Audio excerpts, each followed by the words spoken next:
Aqui o Rodrigo. Rodrigo, boa noite, Rodrigo. Não estou devendo uma resposta para você, viu? Vou lhe responder, a gente vai conversar, vai dar certo. Bom, o- eu sou o Rodrigo do Amazonas, é o Humaitã, o primeiro que chegou aqui no chat.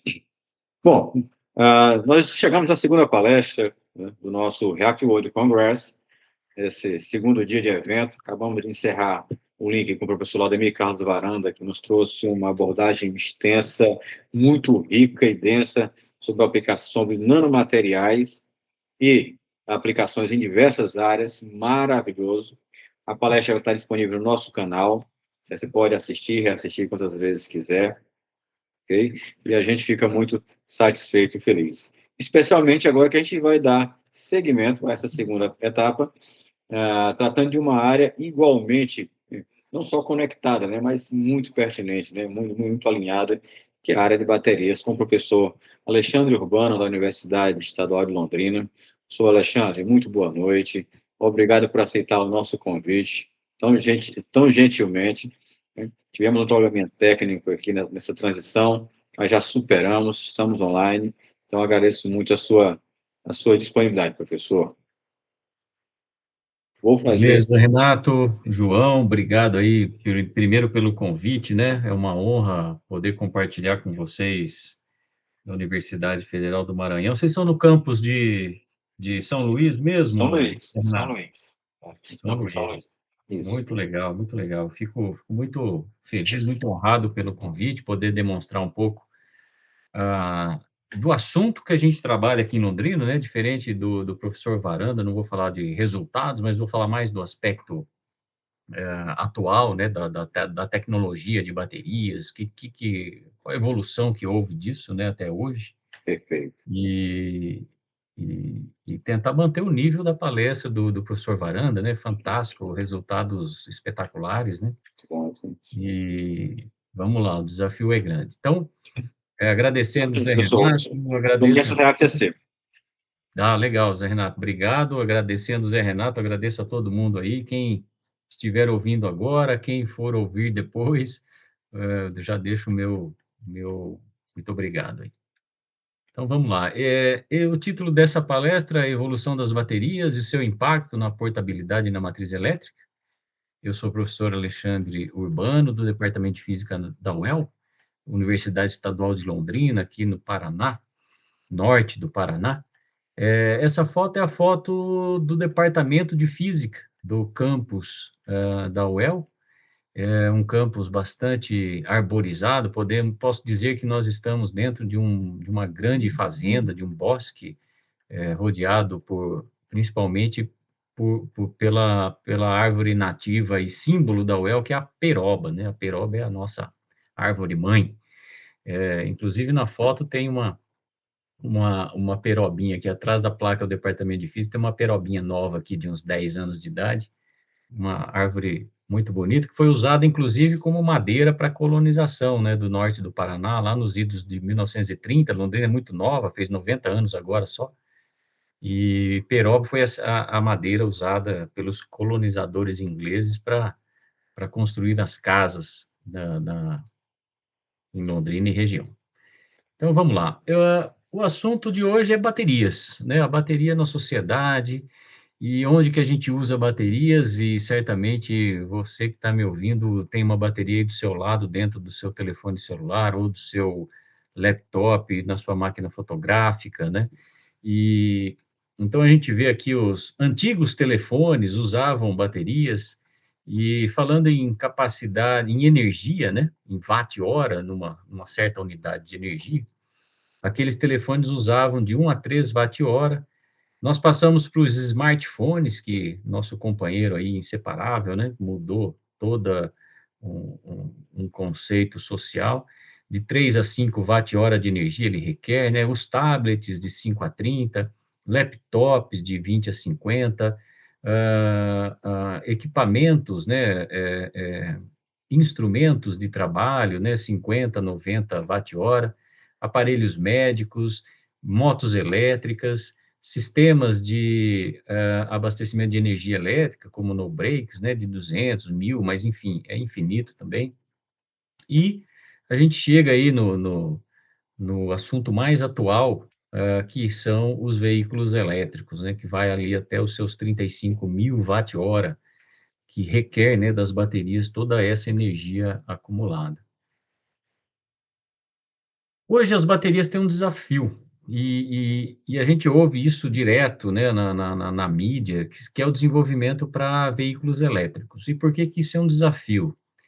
É porque, ao mesmo tempo que a bateria precisa entregar alta potência para os veículos, para que eles desenvolvam uma velocidade compatível com nessa comparação que a gente faz com o combustível fóssil, né, para que ele se iguale a esse nível de energia, a bateria precisa disponibilizar alta potência, ao mesmo tempo ela precisa ser leve, né, porque senão o carro usa toda a energia para transportar só o peso da bateria, então precisa ser leve.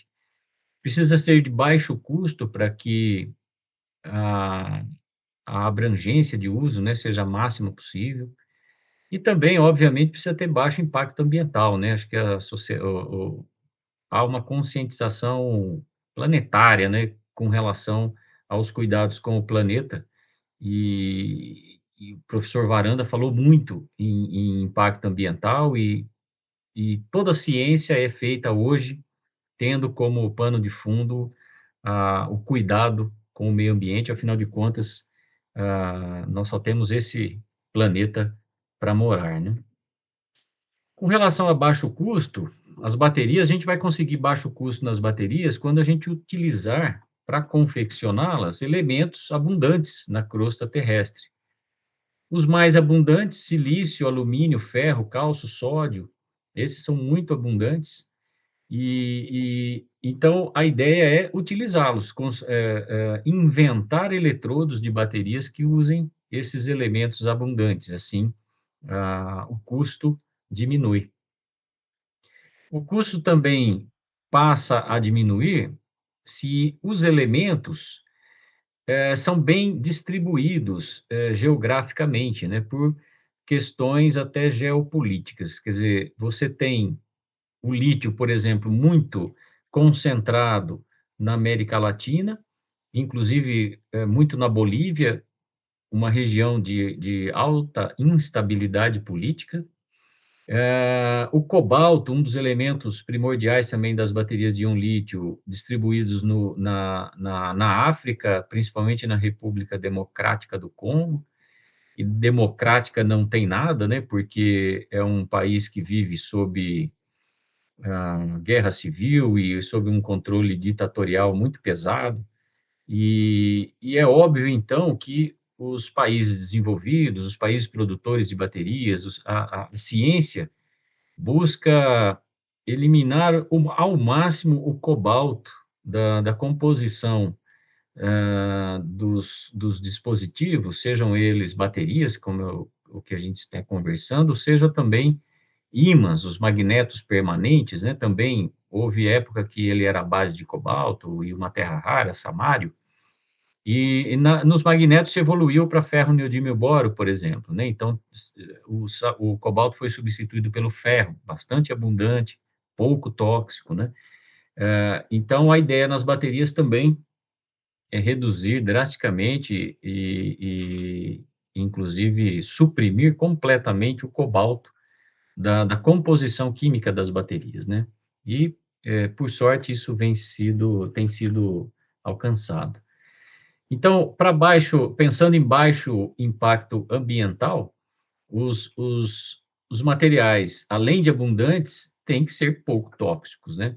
E aí aqueles materiais que se enquadram nessa categoria de muito abundantes continuam sendo ali, né, ferro e sódio, principalmente, são 2 elementos que hoje em dia está tendo bastante pesquisa e bastante resultado promissor, e já até sendo utilizado comercialmente cátodos de sódio-ferro em substituição, em algumas aplicações, né, aos eletrodos, basicamente cobalto e lítio, né, que equipam as principais baterias de íon lítio hoje.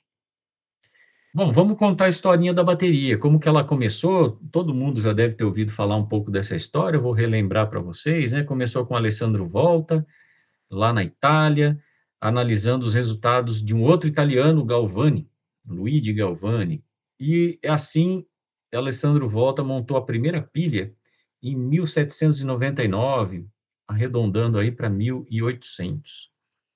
Então, o Luigi Galvani era um biólogo, né, estudando ali as rãs. Ele percebeu que a rã produzia um movimento, mesmo morta, né, as patas da rã se mexiam quando ele encostava uma pinça metálica na rã, chamou isso de eletricidade animal, né? Então, ele acreditava que, mesmo morta, a rãzinha pudesse exibir ali uma contração, etc.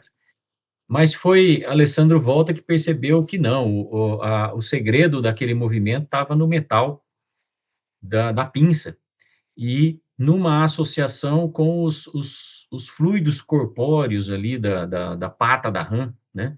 E para testar a hipótese, ele montou, então, ele distribuiu metais e rodeados aí, separados, né, por um papel embebido num eletrólito, e ele conseguiu uma diferença de potencial entre os eletrodos, e certamente testou isso em diversos animais e patas de rãs por aí, e viu que a origem da energia elétrica não era o animal, e sim os metais associados a um eletrólito, né? E até hoje, todas as baterias são feitas de dois eletrodos separados e embebidos em um eletrólito, né?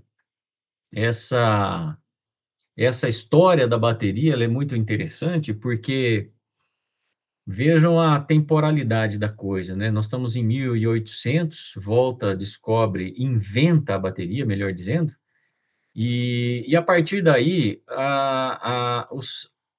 o homem, né, consegue dominar a eletricidade, algo que ele só conseguia fazer por processos de eletrização ou por processos naturais, como relâmpagos, né, e descargas elétricas atmosféricas. A partir da pilha, há um domínio da eletricidade, né? Então, os circuitos elétricos, a condutividade em fios começa a se expandir, né? E, obviamente, a partir disso, foi feito todo um estudo sistemático do que conduzia a eletricidade, como que a eletricidade era conduzida, qual o papel do metal, qual o papel do isolante, e em apenas 60 anos da descoberta da pilha, ah, Maxwell finaliza as quatro equações de Maxwell, explicando, inclusive, a origem eletromagnética da luz, né? Então, em apenas 60 anos, a pilha promoveu uma revolução científica e paradigmática aí, sem, talvez sem precedente na história da ciência, tudo por causa de uma pilha, né?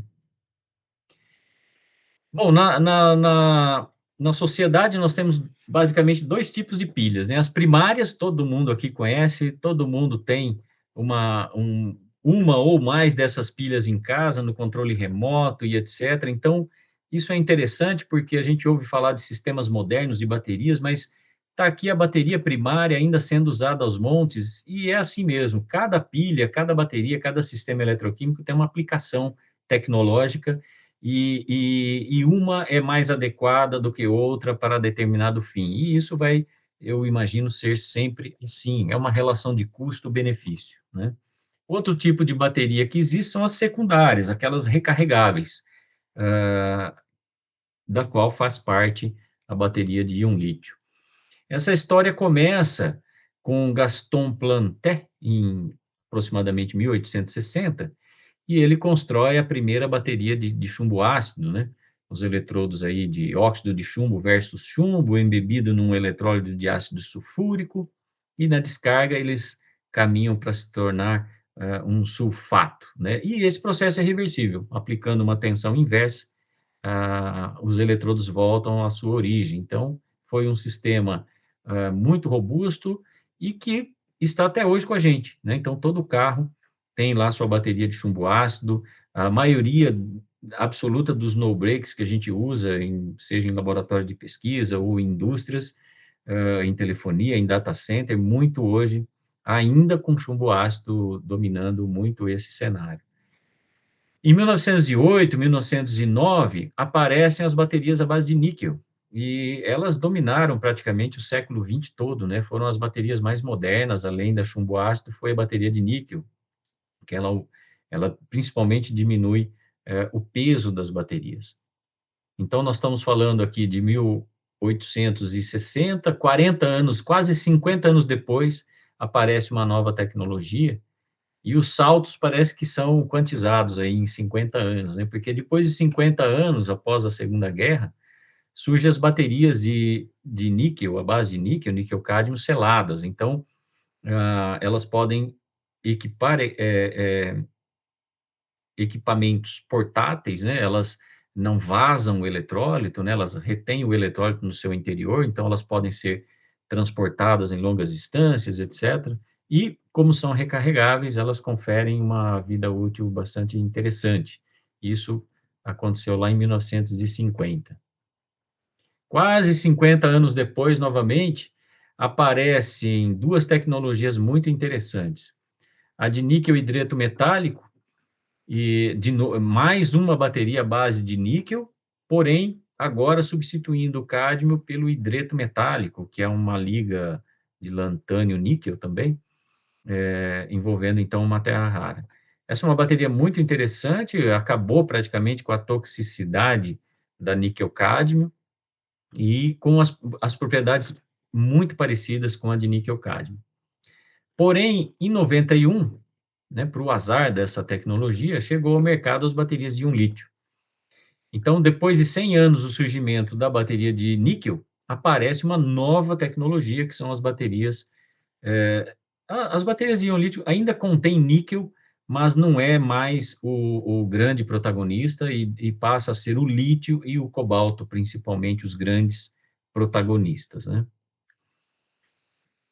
Então, para dar uma ideia do que difere uma bateria da outra. Então, nesse gráfico, nós temos na ordenada a diferença de potencial, né, a voltagem da pilha, e na abscissa nós temos a capacidade de descarga. Então, aqui em 0 a pilha está 100% carregada, e em 100 ela está 100% descarregada. Então, o que difere um sistema de outro é o valor da diferença de potencial do sistema, desde quando ele está carregado até quando ele está completamente carregado. Então, vejam que a bateria de íon lítio, ela opera numa tensão próxima de 4 volts, contra 2 volts da bateria de chumbo ácido e 1,2 volts da bateria de níquel-cádmio e a sua irmã gêmea níquel hidreto metálico. Então, a bateria de íon lítio, ela entrega mais potência para o sistema, uma vez que a diferença de potencial de uma única pilha é o dobro da chumbo ácido e, por sua vez, é quase 4 vezes maior do que uma bateria de níquel-cádmio ou níquel hidreto metálico. Para ser mais exato, 3 vezes. Nesse gráfico à direita, a gente vê na ordenada uma densidade de energia, que a gente pode chamar de densidade volumétrica de energia, em watt-hora por litro, por volume, e na abscissa, uma densidade gravimétrica de energia, que é dada em watt-hora por quilograma de bateria. Então, a gente vê que, nos dois aspectos, a bateria de íon lítio se situa nessa região, conferindo a maior quantidade de energia por quilo de bateria e a maior quantidade de energia por volume de bateria. Vejam que a chumbo ácido, obviamente, se localiza nessa região. Por quê? Porque o chumbo é muito pesado. Então, quando eu computo a quantidade de energia por massa, esse número é pequeno comparado com a da íon lítio. E vejam que as baterias à base de níquel são intermediárias, perdendo também para as baterias de íon lítio, né? Mas aquele sucesso ao longo do século XX foi porque ele era melhor que o sistema de chumbo ácido. Então, uma brincadeira aqui é: você quer ganhar o Nobel? Se sim, crie formas de armazenar energia em pequenos volumes. Então, vejam, 3 baterias de níquel hidreto metálico, a energia dessas 3 pilhas cabem dentro de uma única pilha de íon lítio. Antigamente, os telefones celulares, para operarem, eles trabalhavam com 3 pilhas de níquel hidreto metálico. E hoje eles foram substituídos por uma única pilha de íon lítio, né? Ah, essa Então, essa diferença, ela é tanto volumétrica quanto em massa, né. As baterias de íon lítio nasceram, na verdade, da a sua antecessora são baterias de lítio. E qual que é a diferença? A diferença é que a bateria de lítio, ela é não recarregável. A de íon lítio é recarregável. Então, a de lítio, ela é primária e a de íon lítio é secundária. Existem muitas baterias de lítio hoje no mercado, né? A gente compra baterias de lítio quando a gente compra aquelas moedas, baterias moedas, a gente põe no controle ah, ah, do controle remoto do carro. Aquelas pilhas são de lítio não recarregáveis. As baterias de lítio, por que que elas não são recarregáveis? Por um fenômeno muito interessante. Aqui eu tenho uma representação que eu vou explicar um pouco melhor mais adiante, mas esse desenho amarelinho aqui representa um eletrodo de lítio metálico.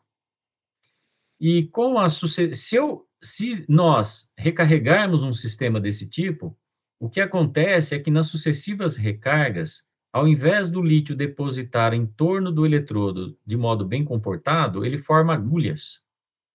E essas agulhas vão crescendo até que, num determinado momento, ocorre um curto-circuito entre os 2 eletrodos e toda a energia da bateria é descarregada internamente à bateria. Isso causa, obviamente, um alto aquecimento. O eletrólito presente, que é um líquido, em geral, um solvente orgânico combustível, ele aumenta a temperatura, expande, explode a bateria, muitas vezes acompanhada de fogo. Então, não se aconselha recarregar uma bateria de lítio. Então, elas são não recarregáveis. Bom, a inovação, a bateria de lítio, que operou durante a década de 70, 80 e 90, e está até hoje nos nossos controles remotos, nas pilhas botão, mas a evolução veio da bateria de íon lítio, que é também conhecido como bateria rocking chair ou cadeira de balanço. Por quê? Eu vou explicar para vocês. O lítio, ele vai de um lado para o outro, como uma cadeira de balanço, do seguinte jeito. Então, aqui tem uma representação de uma bateria de íon de lítio. No lado direito, o catodo, do lado esquerdo, o anodo, e separados por um eletrólito. Como eu disse, né, do mesmo jeito que Alessandro Volta fez lá em 1800. Essa bateria funciona como? Essa bateria funciona da seguinte maneira.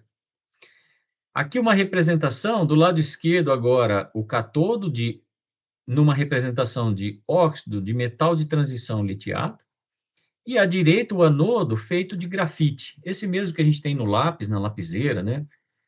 Com uma pureza, obviamente, superior. O funcionamento da bateria de íon lítio, ele se dá da seguinte maneira. O lítio, essas bolinhas alaranjadas, são representação de íons de lítio. Então, o óxido de metal de transição, ele é litiado, o que significa que os íons de lítio são acomodados em sítios específicos na rede cristalina e eles têm mobilidade nesses sítios. É como se fosse um gás de lítio numa rede cristalina. Ele então pode difundir por essa estrutura. Do mesmo jeito que no grafite ele também tem o mesmo princípio físico. Uma vez aqui dentro do grafite, ele pode se mover entre as lamelas das folhas de grafeno do grafite, ok? Nesse estado é como nasce uma bateria de íon lítio, o óxido litiado versus o grafite não litiado, a bateria, então, ela está descarregada com 3 volts. Quando a gente coloca lá o nosso carregador para carregar o celular, nós estamos aplicando uma diferença de potencial de tal modo que a gente tire elétrons do óxido litiado, mas o meu material não vai ficar carregado. Então, o que que eu extraio de dentro do material? Eu extraio íons de lítio, de dentro dos sítios cristalográficos para o eletrólito. Mas uma reação eletroquímica, assim como Volta já tinha percebido, ela só ocorre no catodo se uma reação complementar acontecer no anodo. Como a gente sabe, todas as baterias funcionam do mesmo jeito. E qual é a reação complementar no anodo? O anodo ele deve ser capaz de simultaneamente receber um elétron e receber um íon de lítio. E ele recebe esse íon de lítio intercalando através das lacunas, das lamelas entre as folhas de grafeno, ele intercala, é o termo que a gente usa, ele intercala o íon de lítio.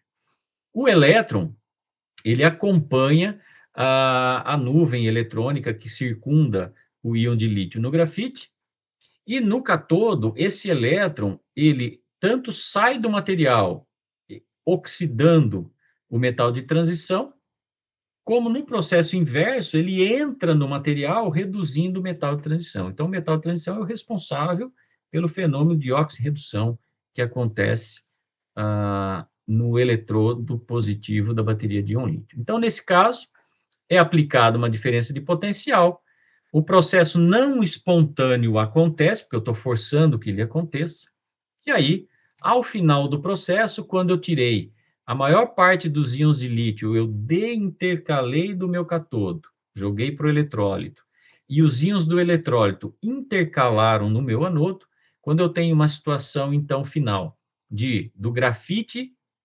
litiado e o óxido pouco litiado, o potencial da minha bateria aumenta e vai para casa do 4 volts. É por causa desse 4 volts que eu digo que minha bateria está carregada, ela está carregada em diferença de potencial. Bom, nos resta agora usar essa bateria. Então, essa cobrinha vermelha aqui representa um resistor que faz, às vezes, do nosso telefone celular, por exemplo. Então, quando a gente está usando o nosso telefone celular, o processo inverso acontece. Um elétron deixa o grafite e intercala no óxido de metal de transição. Um íon de lítio deixa o grafite para o eletrólito e o íon de lítio deixa o eletrólito e intercala no nosso eletrodo. Quando o nosso telefone celular pede que seja feita uma recarga, é porque todos os íons de lítio reintercalaram no catodo e deintercalaram completamente do grafite. Vejam que a quantidade, simbolicamente, né, a quantidade de íons lítio do eletrólito permanece sempre o mesmo, né, porque o lítio que entra no grafite é compensado por um lítio que sai do óxido de metal de transição e assim por diante. Bom, mas aí vocês podem me perguntar, mas por que que uma bateria morre então? Se o íon de lítio ele funciona como uma cadeira de balanço, sai do catodo para o anodo, do anodo para o catodo, por que que então a bateria morre? Por que que ela deixa de funcionar? Bom, é porque nesse processo acontecem distorções cristalográficas na rede, ah, o aquecimento causa a degradação de alguns componentes aditivos da bateria e assim por diante. Mas o principal efeito é o colapso local da estrutura que acomoda o íon de lítio. Quando ele colapsa, o íon de lítio não entra mais naquele sítio, e aí você não tem mais o sítio. Então, nessa figura, aqui talvez seja um hospital antigo ou um hotel antigo, né? Então, essas grandes janelas, a gente vai entender que cada buraco desse é um sítio cristalográfico que acomoda um íon de lítio. Então, imaginem se isso aqui fosse, por exemplo, uma garagem dentro de um prédio, né? E aqui coubesse um carro em cada grande janela dessa coubesse um carro, né? Se a minha estrutura está perfeita, cabem aí diversos carros. Porém, Com a ciclagem da bateria, o que acontece é isso aqui, ó, há um colapso da estrutura. Mas esse colapso não acontece em todo o eletrodo de uma vez só. Ciclo a ciclo, ele vai acontecendo em pequenas regiões do eletrodo. Então, ciclo a ciclo, você causa um colapso dessa estrutura, um colapso local, que vai impedindo que os íons de lítio retornem para aquela posição de onde ele saiu. E você, então, deixa de ter aquela carga atribuída ao sítio antes disponível de lítio, e assim você vai, ciclo a ciclo, perdendo capacidade de carga. Inclusive, também pode ser uma outra dúvida sua. Ah, mas então como que eu faço para preservar minha bateria? Você não cicla, você não deixa os íons de lítio saírem de dentro do seu catodo. Você, um laptop, por exemplo, mantenha-o energizado o tempo todo para que a sua bateria fique sempre carregada. Essa é a melhor maneira de você preservar uma bateria de íon lítio, é não ciclá-la, é deixar carregada o máximo de tempo que você puder. Eu falei de Nobel, e Nobel foi para 3 professores, esses jovens senhores, né, ganharam o prêmio Nobel ali em 19, exatamente porque eles inventaram as bases, né, que culminaram nas baterias de íon lítio. E aqui tem o texto que foi lançado pelos organizadores do Nobel, né, sobre o trabalho desses caras. Então, eles disseram assim: eles lançaram as bases de uma sociedade sem fio, sem combustíveis fósseis, e são de grande benefício para a humanidade. Muito mais leve e compacta do que os tipos anteriores de baterias recarregáveis, sendo capaz de manter sua capacidade por mais tempo. As baterias de lítio são encontradas em tudo, desde telefones celulares, laptops, carros elétricos, sistemas fotovoltaicos, né, como complemento, entre outros. Então, está aí a grande contribuição desses caras para a humanidade. E o que é uma bateria de íon lítio na real, né? Ele é isso aqui, ó. Ela é feita de o eletrodo de grafite, ele é suportado, ele é pintado sobre uma folha de cobre, bem fina, bem maleável, separadas por um tipo de papel polimérico que sustenta o eletrólito, e o catodo, onde é pintado, onde é depositado o óxido de metal de transição litiado, e isso acontece sobre uma folha de alumínio. Então, isso é enrolado, feito um rocambole, e é assim que é construída toda e qualquer bateria de íon lítio passa por esse processo de fabricação. E esse processo foi interessante porque é necessário que ele seja construído assim. O eletrodo da bateria de íon lítio, ele precisa ser muito fino, porque a gente está falando de um óxido, e um óxido ele é semicondutor, ele é pouco condutor de eletricidade. Isso, para um sistema que despeja eletricidade, ser condutor ou ser isolante faz toda a diferença. E então o eletrodo precisa ser muito fino. E esse princípio construtivo é obrigatório para uma bateria de íon lítio. E a Sony é interessante porque a gente fala hoje em dia em TRLs, né, no nível de maturidade tecnológica, e quando um laboratório ou um centro de pesquisa atinge um TRL 9, quer dizer que aquela tecnologia está pronta para o mercado, ela está testada em escala piloto para o mercado, mas não significa negócio. E provavelmente a Sony, lá em 91, teve acesso a esse TRL 9 das baterias de íon lítio e apostou na produção. E muito porque a Sony tinha um parque instalado de produção de fita cassete. Quem é aí da minha idade vai saber o que eu estou falando, né? Do que são fitas cassete ou fitas VHS de áudio e vídeo. Então, para a Sony foi muito fácil, ou pelo menos o desafio não foi tão grande, né, de transformar em realidade a necessidade de se fazer uma bateria com um depósito de material muito fino em cima de uma folha metálica, etc. Então, a Sony sai na frente com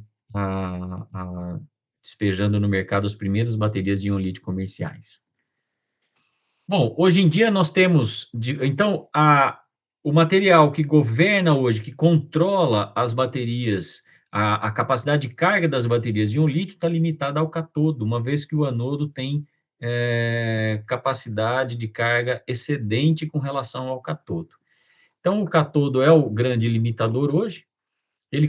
O catodo mais antigo e o mais usado foi o óxido de cobalto litiado, e como eu já disse para vocês, tanto o cobalto quanto o lítio se estuda tirá-los das baterias por questões geopolíticas e, consequentemente, custo e, consequentemente, toxicidade também. E hoje, então, a evolução dos eletrodos foi substituir parcialmente o cobalto. Então, uma das ligas mais de um resultado mais excelente que aconteceu foram as ligas de níquel, manganês, cobalto, com diversas estequiometrias, né? Chegando a ligas que não contêm cobalto, como as ligas apenas com manganês, níquel, manganês, e mais recentemente as olivinas de fosfato de ferro lítio, que viraram a grande sensação do momento, equipando veículos elétricos, como os BYDs, por exemplo, e a Tesla querendo mudar sua planta. A Tesla usa o ternário 1/3, 1/3, e também a 811, às vezes, e ela está querendo migrar para fosfato de ferro, porque ele é pouco contaminante ambiental e também é quantidade zero de cobalto, né? E o ferro muito abundante, então é um material barato. Óbvio que tudo tem um custo. A voltagem de operação é a menor dentre os eletrodos mais utilizados, porém, isso é compensado com uma excelente vida útil e uma excelente segurança. Então, em termos de vida útil, já introduzi para vocês que o segredo é o número de ciclos que você exige de um sistema de intercalação iônica, e não absolutamente o tempo de uso. Então, em termos de ciclos, a ferro-fosfato, ela promete em torno de 8.000 ciclos, a níquel, manganês, cobalto em torno de 1.000, e a níquel, cobalto, alumínio em torno de 1.000 também. Se nós pensarmos em um ciclo por dia, que é mais ou menos o que os carros elétricos fazem, né? 8.000, normalizando aí em um ano, em 365 dias, a gente vai para uma bateria que opera de 20 a 22 anos. Isso é bastante interessante para você ter longevidade também no seu dispositivo eletrônico, para não ter, a cada 3 anos, ter que trocar a bateria de um carro elétrico, que passa a torná-lo inviável, né? Então, a bateria de ferro fosfato tem esse apelo. Muito bem. E o que as baterias têm a ver com a descarbonização da atmosfera? Vejam que no depoimento lá dos organizadores do Nobel com relação aos ganhadores do Prêmio Nobel, eles já citam isso, né? Uma tendência a atuarem, a ter esse benefício ambiental.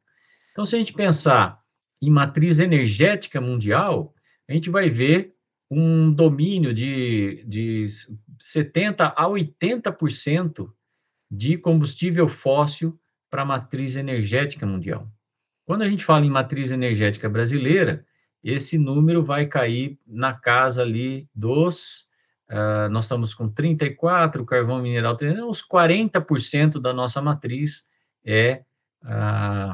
mais 12%, não, um pouco mais, 55%, 60% da nossa matriz energética de combustível fóssil.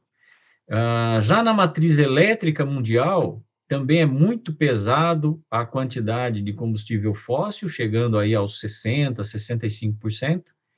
E a matriz elétrica brasileira, essa sim é bastante limpa e bastante isenta de combustível fóssil, né? Então, nós temos basicamente 65% de hidráulica gerando eletricidade, biomassa, eólica, solar, nuclear. Então, a matriz elétrica brasileira, de fato, é muito limpa se comparada com a matriz mundial.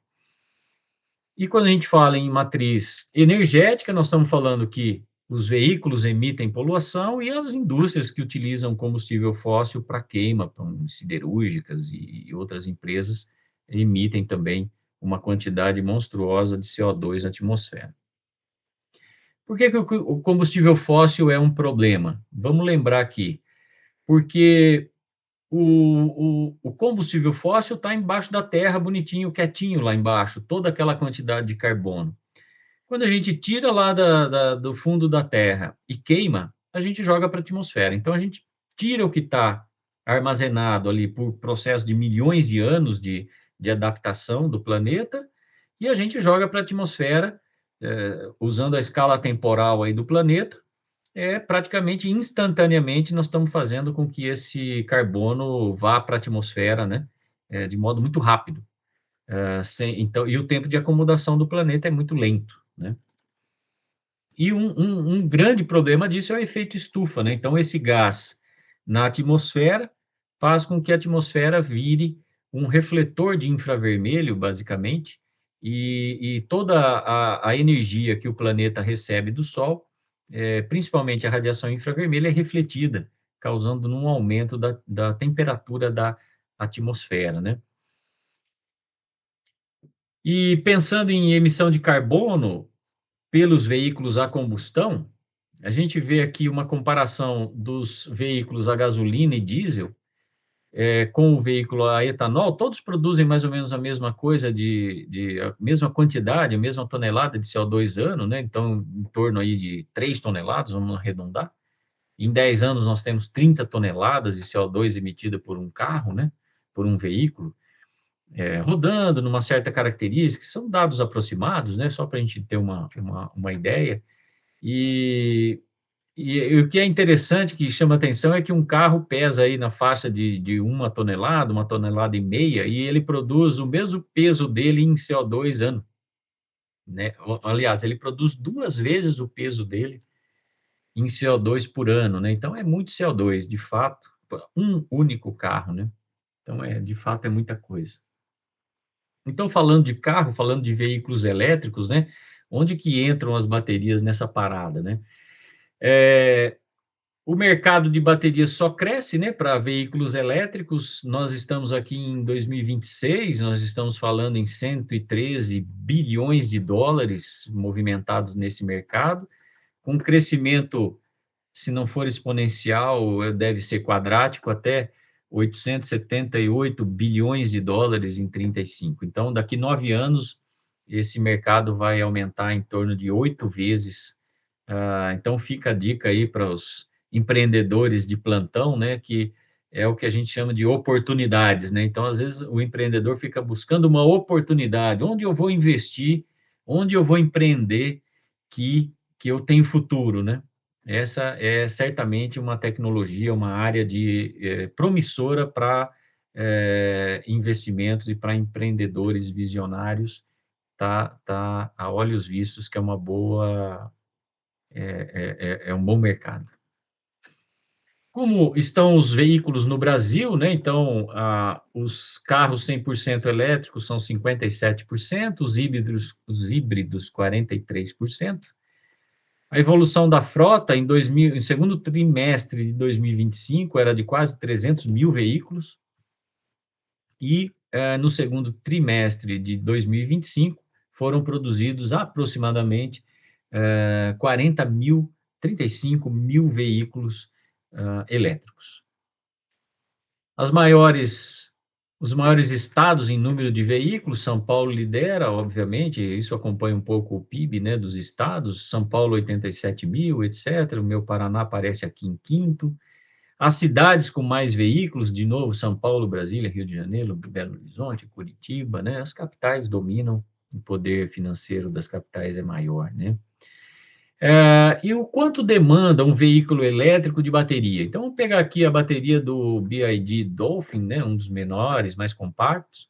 Ele tem uma capacidade energética de 30 mil watt-hora As baterias que ele usa são baterias de 3,2 volts, é uma fosfato de ferro a 20 ampere hora de carga, né?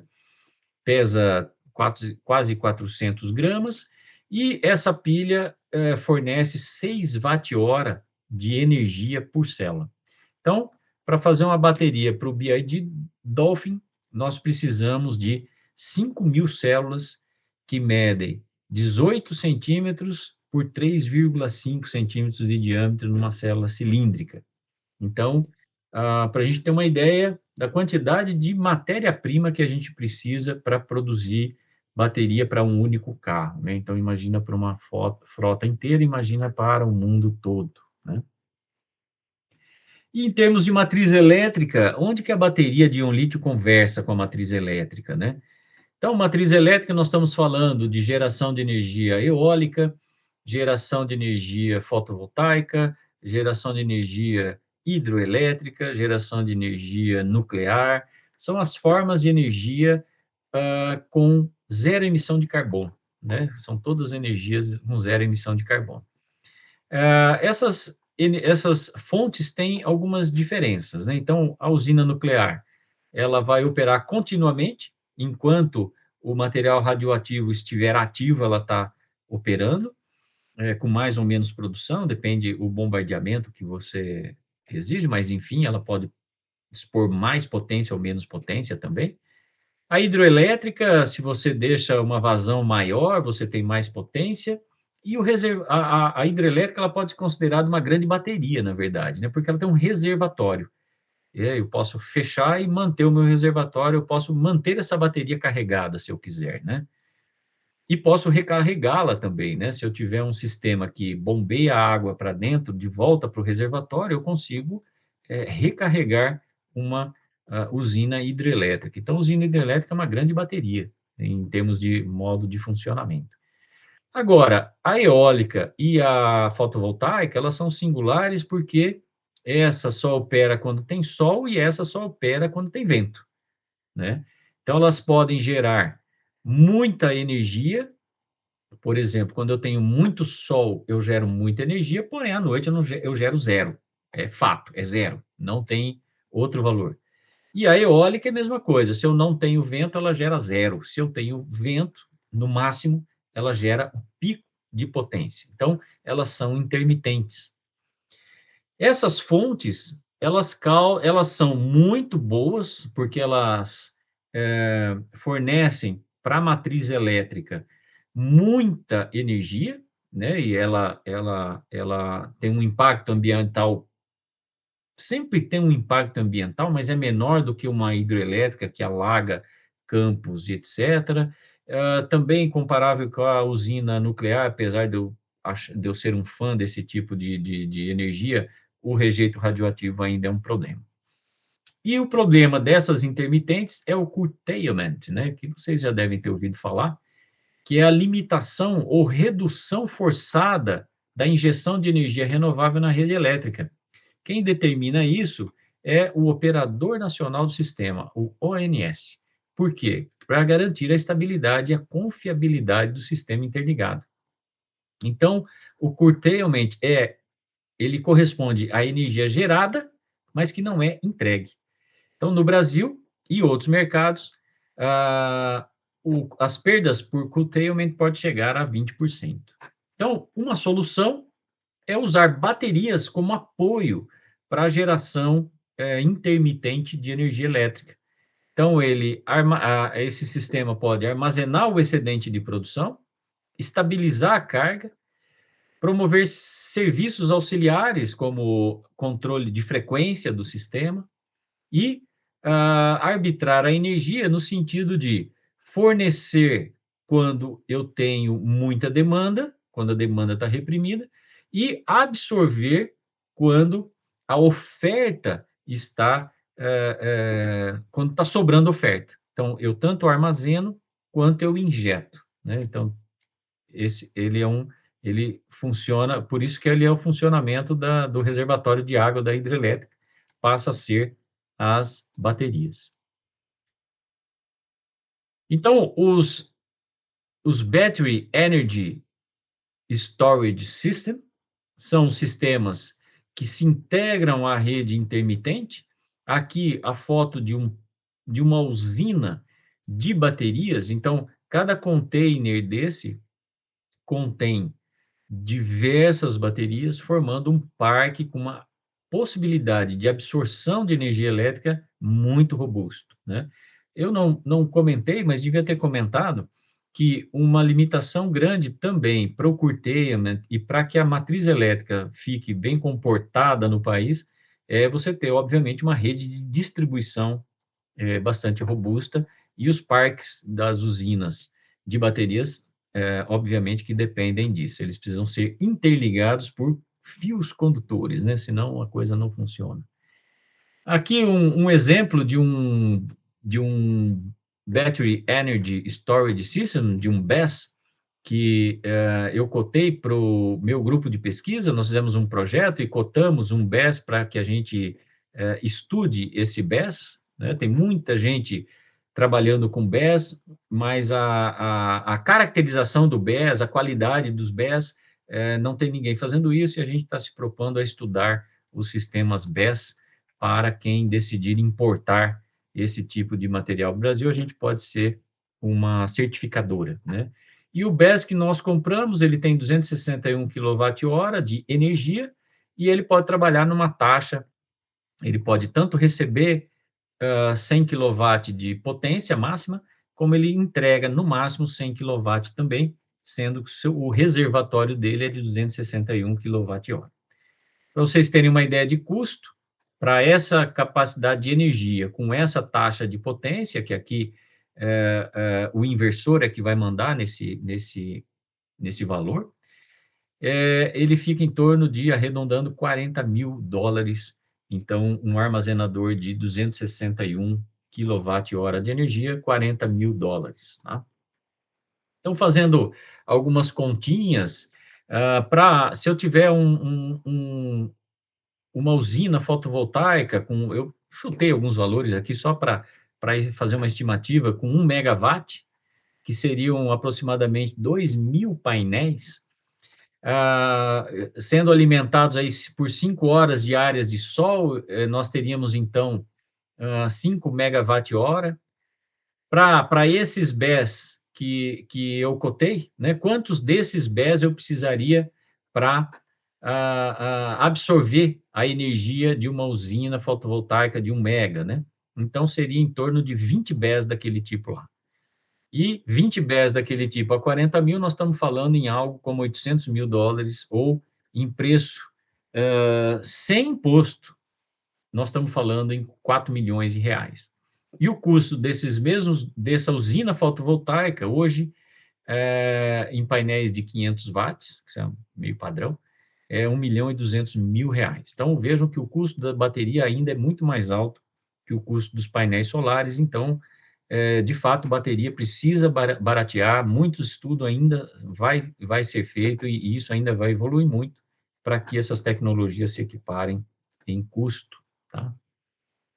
Então, só para ter uma ideia, num perfil de uma família aí, que consuma 5 kWh dia, esse BES e essa usina fotovoltaica poderia abastecer, em 5 horas de queda de energia elétrica, ele poderia abastecer por 5 horas quase 5.000 casas. Então, é um valor expressivo, né? E é algo bastante relevante de se compor a matriz elétrica com o apoio de baterias, né?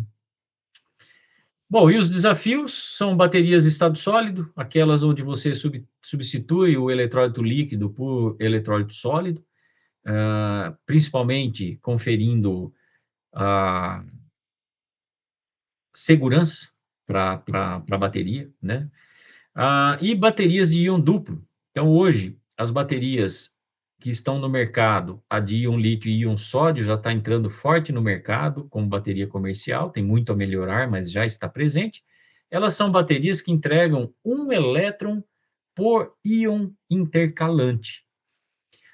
O futuro promete baterias com íons duplos, né, íons da segunda coluna da tabela periódica, os alcalinos terrosos, que, ao intercalar no eletrodo, carregariam 2 elétrons para dentro do eletrodo. Então, com uma massa praticamente parecida, eu dobro a capacidade da minha bateria recarregável, de 1 elétron para 2 elétrons, apenas trocando o íon. A limitação é o tamanho do íon. Enquanto o lítio e o sódio são íons pequenos, o magnésio e o cálcio são íons grandes. Então, materiais que tenham uma lacuna cristalográfica adequada para que um íon grande se movimente através dela é mais difícil, mas impossível também não é, ok? Então, aqui alguns players mundiais, né? Tesla, BYD, BMW, KTL, né? Uma gigante da Samsung também, né? Entre outras.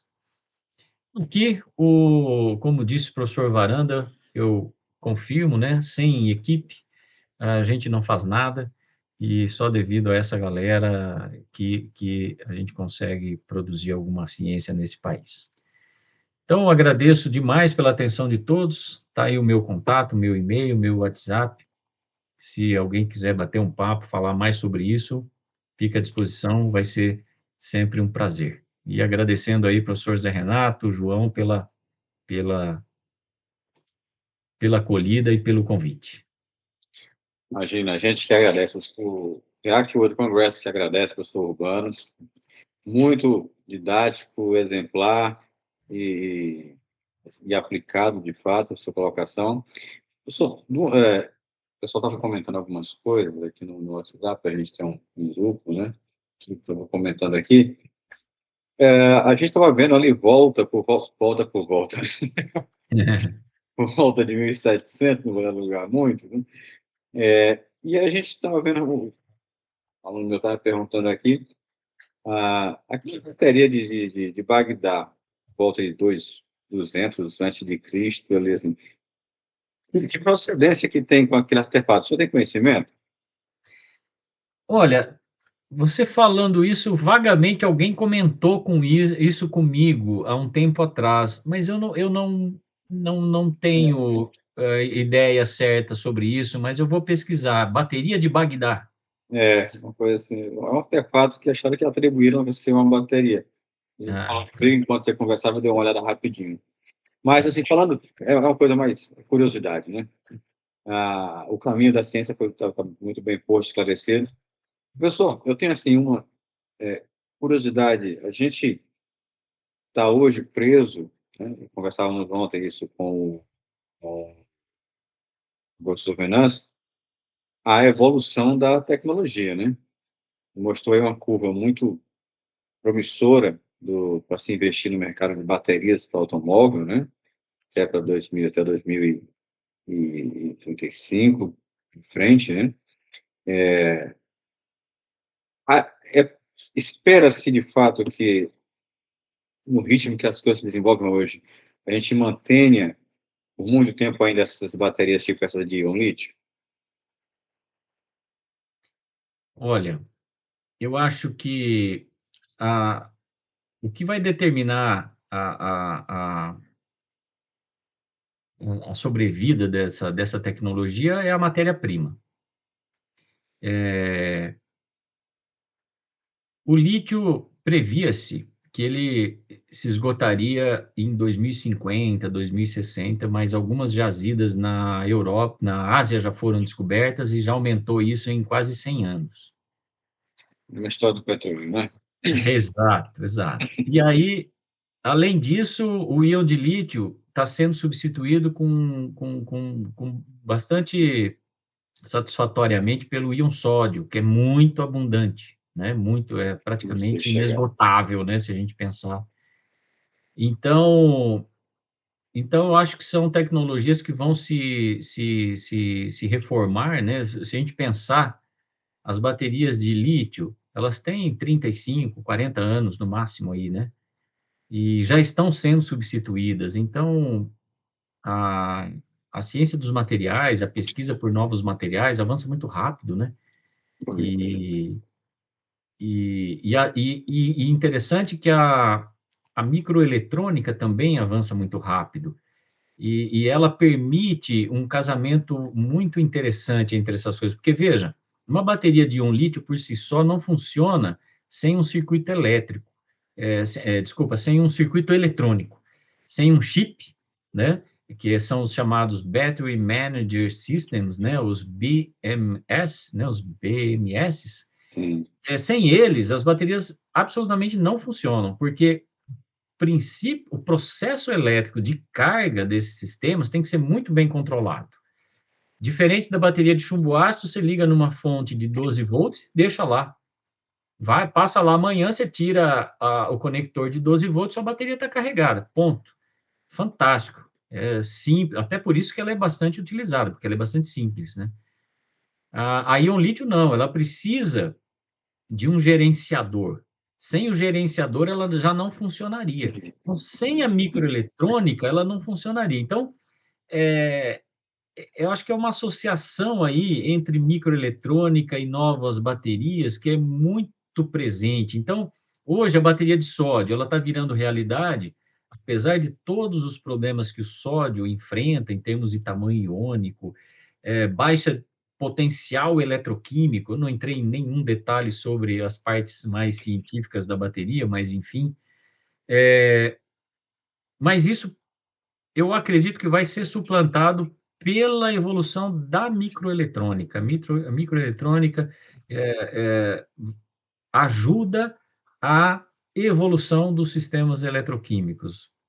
Nunca tinha pensado isso, mas agora aqui conversando com vocês, me vem essa ideia e acho que isso, hoje em dia, faz muita diferença, porque tudo converge hoje com a microeletrônica, né?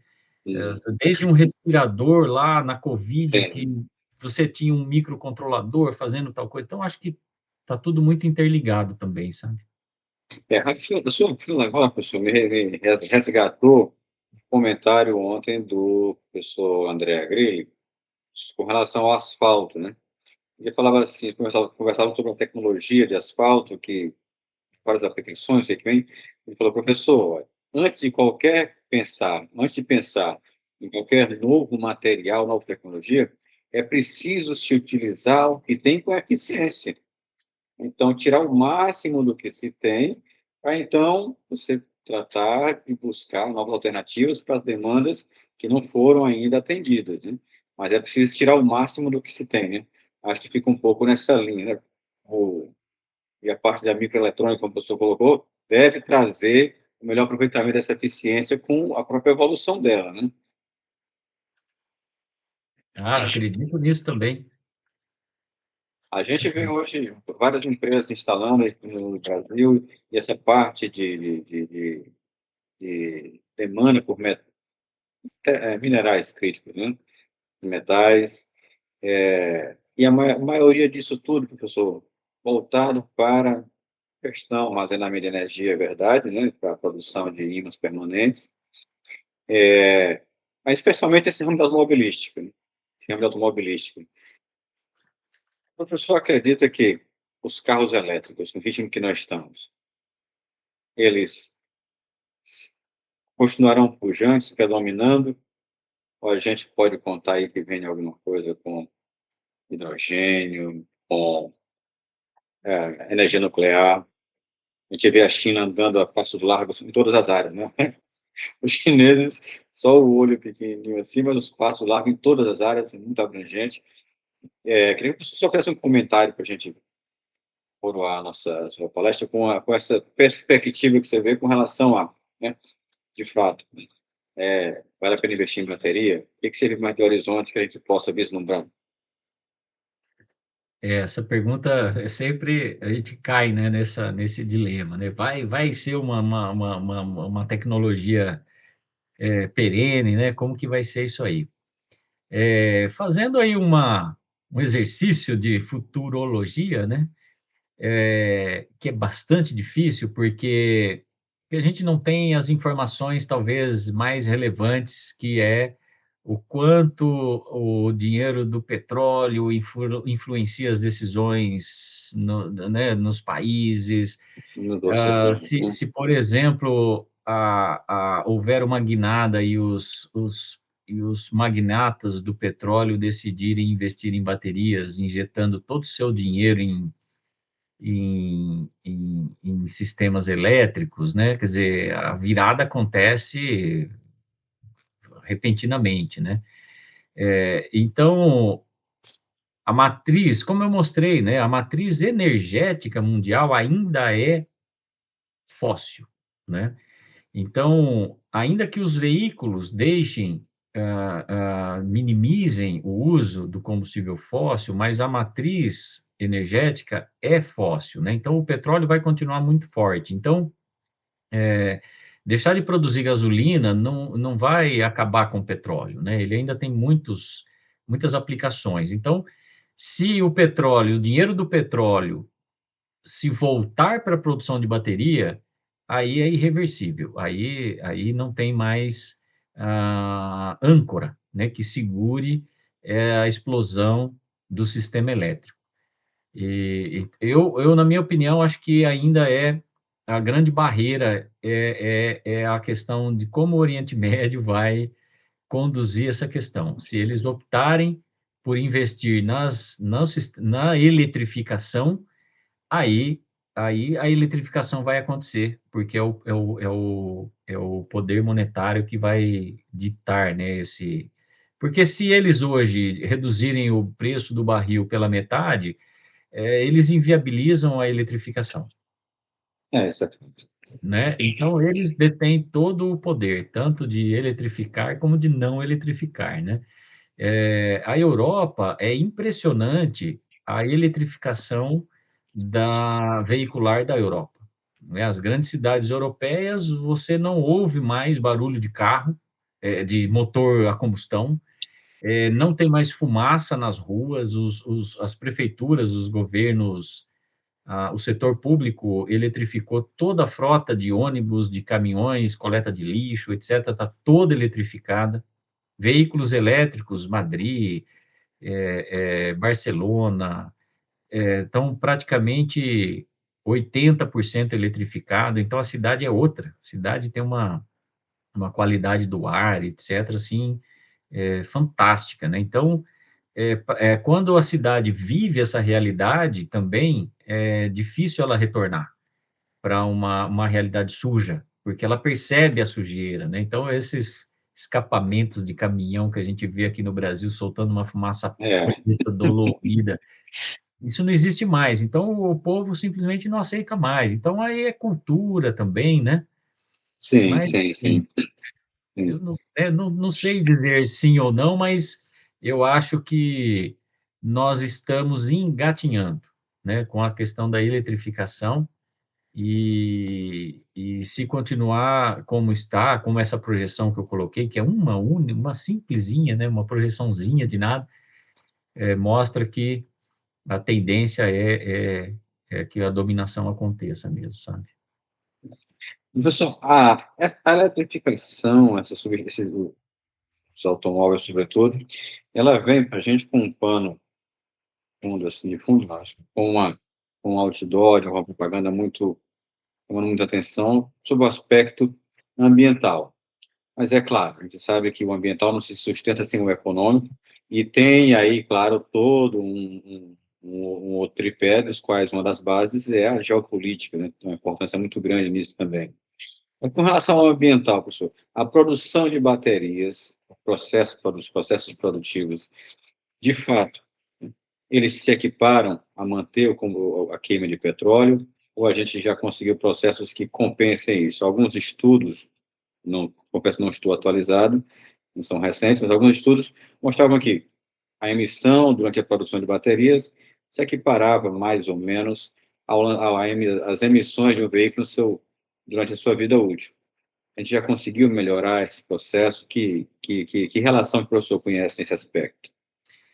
Eu não tenho esses números atualizados, também já li bastante a respeito, e ainda há uma, um crédito para a eletrificação. Então, não é a conta que se faz a gente não pode simplesmente levar em consideração a bateria dentro do carro, né, e sim, como você bem falou, né, todo o processo, desde a mineração até a confecção da bateria. E aí os números ficam piores, mas ainda melhores do que com o combustível fóssil, né? Então, ele não pode ser descartada a emissão desde a mineração, mas Uhum. no cômputo final, o que eu me lembro, eu vou também dar uma olhada com mais cuidado nisso, era que a conta final ainda privilegiava, as emissões diminuíam com a eletrificação. Entendi, entendi. Professor, transição energética ou diversificação energética, professor? Deu uma cortadinha, José, fala de novo, por favor. Transição energética ou diversificação energética, professor? É interessante. Eu acho que eu vou pela diversificação, né? Porque a palavra monopólio já me dá um certo medo, assim, sabe? Então, acho que diversificação, ela abrange vários aspectos importantes. Eu acho que diversificação é a palavra, né? E as quatro principais aí que eu botei, né? Nuclear, a hidrelétrica, a eólica, a solar, eu acho que elas se completam bem. Acho que elas se completam bem. E o sistema de baterias, ele vai ter que ser usado, vai ter que ser usado. Não tem. Hoje em dia, o Brasil está limitando a oferta de energia elétrica no Brasil hoje, ela está sendo prejudicada pela falta das baterias, para essa segurança no sistema, né? Então, imagine você que um grupo investe numa usina eólica e, e no pico de produção, o operador nacional do sistema manda ele desligar porque está injetando muita energia na rede e não está tendo consumo, né? Poxa, mas onde fica o meu balanço financeiro se eu não posso vender aquilo que eu construí para vender, né? Então, eu desestimulo o investimento em novas usinas, Uhum. né, quando eu não tenho os parques de baterias instalados, né? Então, as baterias vão ser fundamentais para estabilizar esse sistema.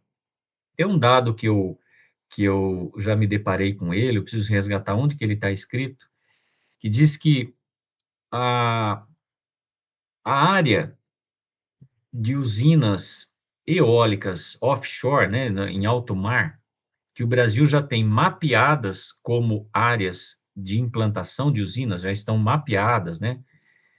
Elas equivalem a, eu não lembro o número exato, mas era algo como de 5 a 10 usinas de Itaipu. É, pô, O potencial muito potencial, grande. né? O potencial. Então, aí você olha e fala, bom, então nós não temos mais problema de energia elétrica. E, de fato, a minha sensação é essa. Eu acho que energia elétrica já era o problema, não tem mais problema, né? Mas, sem as baterias, o sistema ele fica desorganizado. Não tem como você regular em tempo real, porque imagina que a injeção começa a subir, a ONS ela tem que estar monitorando 24 horas com o olho na tela para ver o que está acontecendo, porque senão o sistema cai. É Uhum. algo que eu não pensava isso, eu achava que só caía o sistema quando faltava Nossa, energia. Mas, para minha surpresa, quando você injeta demais, ele também cai, também, cara. né? Depois eu aprendi que era a questão das sobrecargas nas subestações e etc. Então, é, o pessoal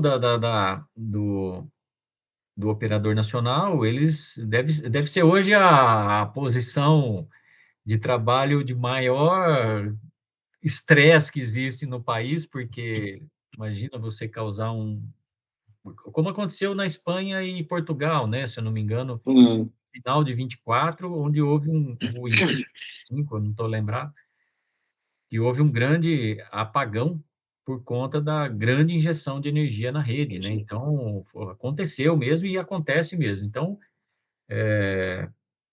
por incrível que pareça, energia elétrica não é mais um desafio, né? O que antes você precisava prospectar usinas hidrelétricas, grandes rios e causar todo um dano ambiental, e aí, imagina, as offshores, né? Ah, dano ambiental sempre existe, né? O pessoal até fala da migração de aves, né? Que as eólicas Sim, impactam, sim, tal, né? sim. A questão de barulho, então você põe offshore, você espanta ali a fauna local. Isso aí, obviamente, que sempre impacto terá, mas, mas a produção de energia, eu fico surpreso porque eu jamais esperava que isso acontecesse, né? Ah, a geração não é mais problema, né? O que problema agora é outro. Excesso ser um problema, né? Excesso, falta de BES, né? Então é bastante peculiar. Conversava com um colega da área de energia, ele comentava que o grande problema, eu perguntei, mas se temos tanta oferta de energia, por que que tem as termoelétricas? É, E aí ele puxou exatamente essa questão da estabilidade, né? Precisa é, estabilizar o sistema com as termoelétricas, né? E aí ele isso. pergunta, com os BES, a gente consegue trocar as termoelétricas por BES? Seria viável? Ah, eu acho que sim. Eu acho que a termoelétrica está com os dias contados. Hã? Eu acho que a bateria precisa baratear ainda, sabe? Eu acho que ainda é um custo muito alto, porque, obviamente, que sempre vai se pensar no payback disso, né? Não tem Ah, negócio que todo mundo se arquiteta projetos pensando em sustentabilidade, mas no final lá é quanto, né? ele Qual não é a se receita? sustenta, não adianta, né? Exato, ou se sustenta financeiramente ou não rola. Então, ainda o payback é baixo, né? E então, quando isso, e eu acho que isso vai acontecer, né? Uma hora ou outra vai diminuir, vai aparecer tecnologias aí que vão atender essa demanda.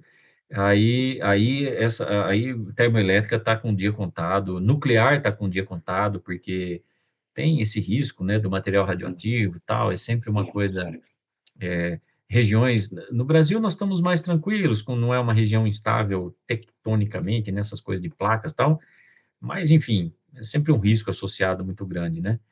E aí acho que o dia que os BES tiverem um preço bacana, essas tecnologias vão, né? A tal da a descarbonização, a gente ainda está num dilema, não sei o que que você pensa disso, né? Entre acreditar ou não, né? Que exista aquecimento global, né? Essa discussão, e Ah, tal, vou pensar nisso nesse instante. né? En- Estava pensando Então, nesse instante. então Tem um amigo assim, que tem um amigo meu que é muito provocador, ele estava falando de um artigo que a NASA tinha publicado esse tempo atrás, mostrando que estava limpo demais e por isso estava aquecendo. Uma coisa assim. pois é. Então assim, o que eu costumo dizer é que daqui 100 anos nós vamos saber se nada for feito com relação à descarbonização, que daqui a 100 anos nós vamos saber se é real ou não, né? Pois é. Só que aí pode ser muito tarde, né? Esse que é o problema, né? Então eu não sei, é difícil pagar para ver, né? Precisa um modelo eficiente de predição. Exato, exato. Então nós estamos entre se ficar o bicho pega, se correr o bicho come. Quer dizer, ou faz agora ou depois pode ser tarde, né? Então, e aí essa mitigação de fontes, né? A descarbonização passa a ser relevante, né? Mas fica essa incógnita, né? Não é, né? É jogo O que de, de, será? de empurrar, na verdade, mercadoria para você comprar, é o quê, né? Toda essa discussão, né? Pois é. Meu amigo, liberdade para usar a expressão meu amigo.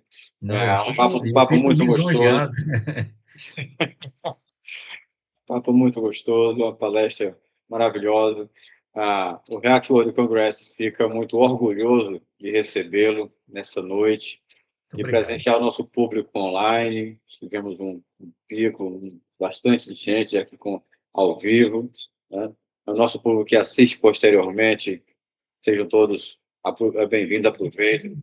Nosso público internacional, aproveitem também, tem a oportunidade de assistir com transcrição, né? Temos Legal. tecnologia para hoje para isso, né? Felizmente.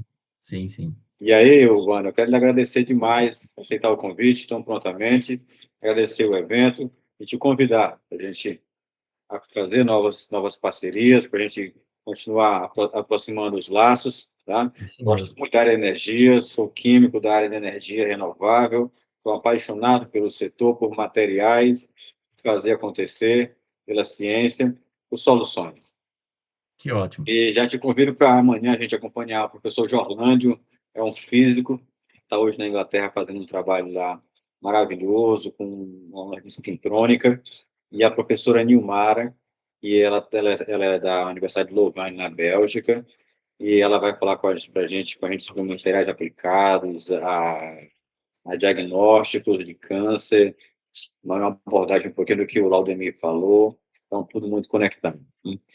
E aí, professor Alexandre Urbano, eu agradeço muito o Simpósio React, se encerra nesse ciclo agora, o sexto Simpósio React, e entrego e passo o bastão para o React World Congress, esse evento internacional, a gente tem o prazer de recebê-lo aqui. Muito obrigado, professor Alexandre Urbano, da Universidade Estadual de Londrina.